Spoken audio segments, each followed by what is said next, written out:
Hello, I'm Daniela. In today's video, we're going to use up some scrap fabrics to make a folded tag. Now, the tag itself isn't folded, but all the pieces going into it are. This gives rounded edges. We're not going to use raw edges like I use in my work most of the time. This adds a lot of texture, and it's an interesting technique. Because of the tag nature, we're not going to punch a hole in the top of it like you'd see on a paper tag or a sales tag. Instead, we're going to use a button. It's suggestive of that little hole, but it's a cute little element, and if you have buttons in your stash that you want to use, this is a great project. I also use a simple piece of lace just to offer a little contrast to that nice folded edge. It's a fun little technique, and I really enjoy doing them, monotone, all in the same color. So let's get started. So to get started, I just take a little bit of batting and I cut it to the size tag that I want. Now you don't have to use batting, you can use felt, you can use just a piece of fabric or even denim. We're going to cover this, but what it does is it gives a little stability to our piece. From there, I went through my stash and I chose a bunch of fabrics in the same color family, and I use that term loosely.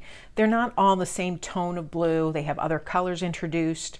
Some are solid, some are patterns. Some are what I call solid patterns because it almost looks like a solid color. There is a pattern, but it's so subtle. So these two are what I'd consider my solids. You can make a case that this one is, it really is up to you, and you don't even have to mix solids and patterns. What you want to do is make sure all your fabric scraps are longer than the width of your piece. The actual size here matters, but not as much. You don't want to have to combine bits to make the length of the width of your tag. So I like to make sure all my pieces will fit across that way, and that's easy enough to do in my scraps. Now from there, I'm going to use a larger piece at the base and the top. You can even use just one or two scraps. You don't have to go through a variety like I have here.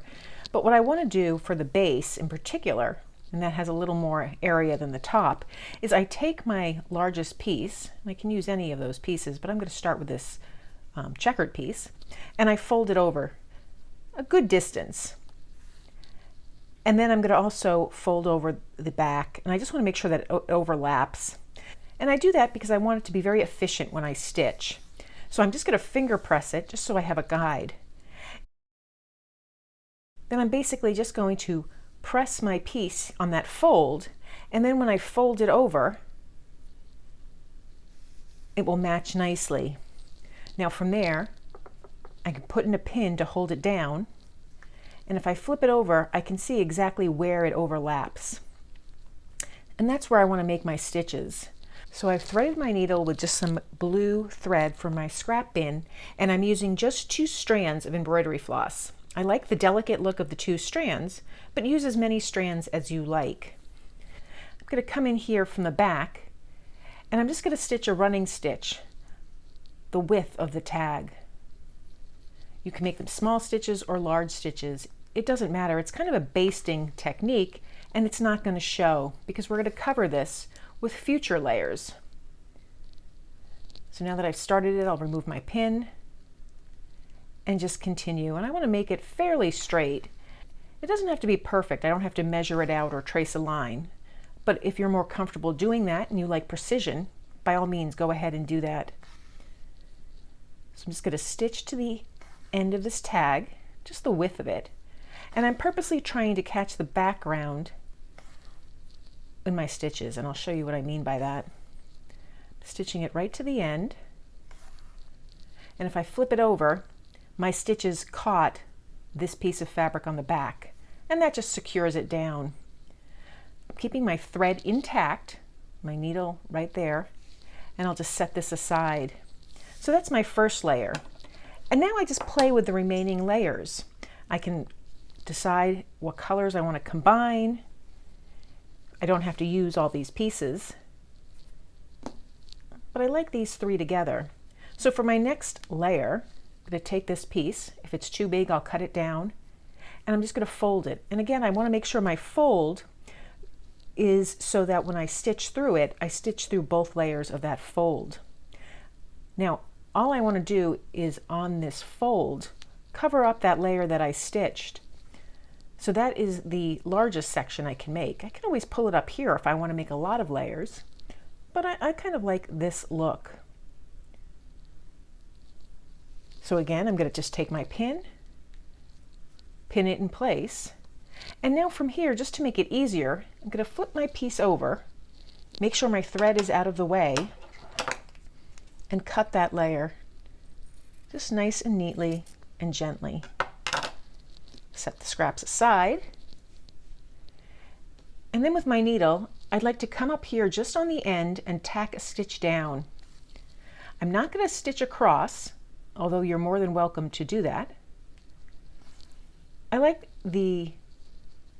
this piece to have the little illusion of going up and down. If you don't want that illusion, just stitch across here.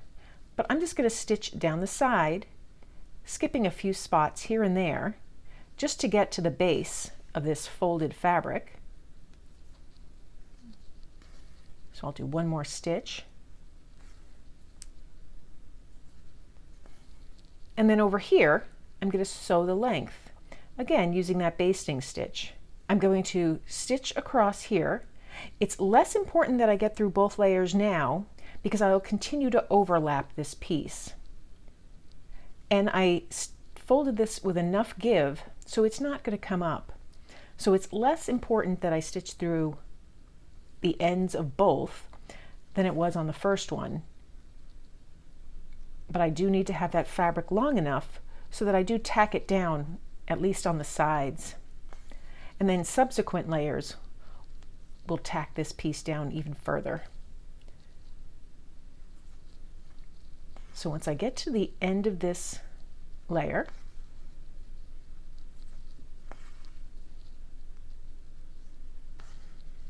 I'll put in a stitch here,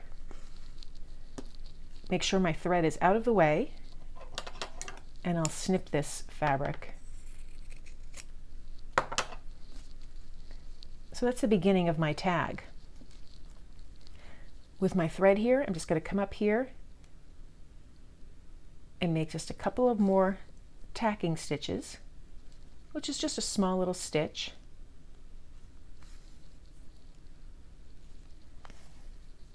And I'll work my way back, maybe with one additional stitch.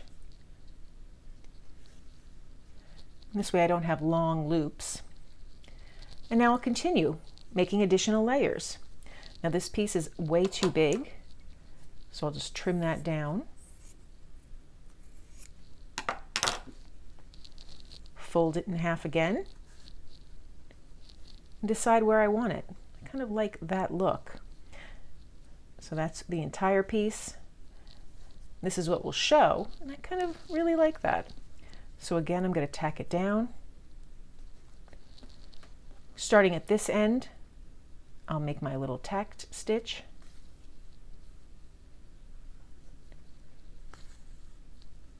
Stitch one more, working my way up the tag. And now I'll start stitching the length of the tag. So I've stitched across, added my tacking stitches. So now I want to trim off those ends. And now I'm ready to decide what I want to do here, if I want to add multiple layers or just one. And I think I want to do multiple. So I'll stitch this layer down here, and then I'll stitch the top layer, and I'll just choose which color fabric I want. I think I want this one. So now I'll stitch this light blue fabric and then come back and show you how we make the top of the tag. So I've stitched that blue fabric down. Again, I have my thread on the end. I just want to move it out of the way and clip the shape of that tag, and that just preserves it.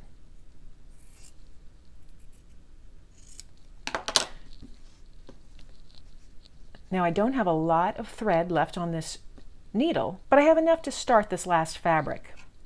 Once again, for the final fabric, I need to have a little bit more than just a solid fold. I want to fold it over once, just to have that nice edge that repeats the edge we have here. And once I have that little fold, I can place it where I want on my tag. And then for the opposite side, I can either fold it over flat, or I can tuck it and fold it. I'm just going to fold it over flat. I don't mind if the back of my tag has a wonky and raw edge. And in most cases, I wouldn't mind if the front does, but this is a different technique I'm using.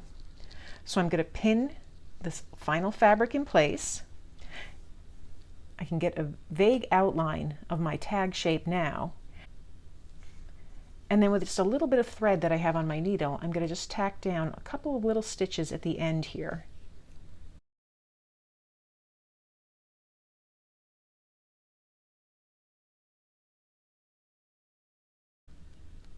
Following the shape of that tag, and you can't really see it on camera, but I can feel it with my finger where that batting ends. So I just want to work my way up to the top of that tag with little stitches. When I folded the tag over, I have a little bit extra fabric, and that's okay because I'm just maintaining the shape of that tag. You can actually elongate it and go beyond the batting if you choose. But I'm just going to follow that shape.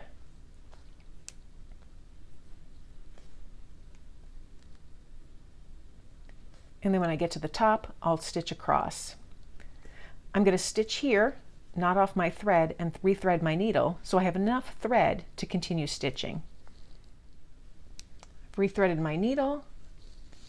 Now I'll just continue sewing around that perimeter of this tag. And sometimes it's easier to flip it over on the back just to make sure you're staying within the boundary. At this point, when I have most of my tag complete, I'll just trim off the edges. Because I have it stitched down, it gives me a lot of security that it's not going to unfold or unravel. And I'll start to stitch on this side as well. You can cut the fabric at any point that you'd like. I just wanted to get it secured a little further before I cut it on this side. And you get a feel for the fabric you use.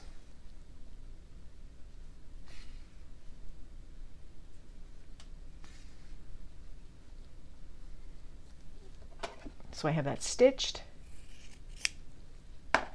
and now I'll trim that up.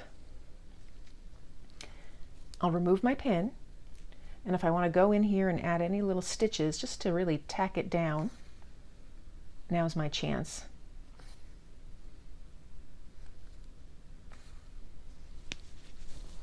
So now I have all the beautiful folds of my fabric, and I'm really quite pleased with the way that looks. I went through my stash and I found a piece of lace that I want to use. This one was dyed with tea, and it has a little blue tinge to it. I think that's kind of appropriate for this piece, and it's quite beautiful. It's a little raggedy on the edges. I can cut that if I want, but I do like the way that looks.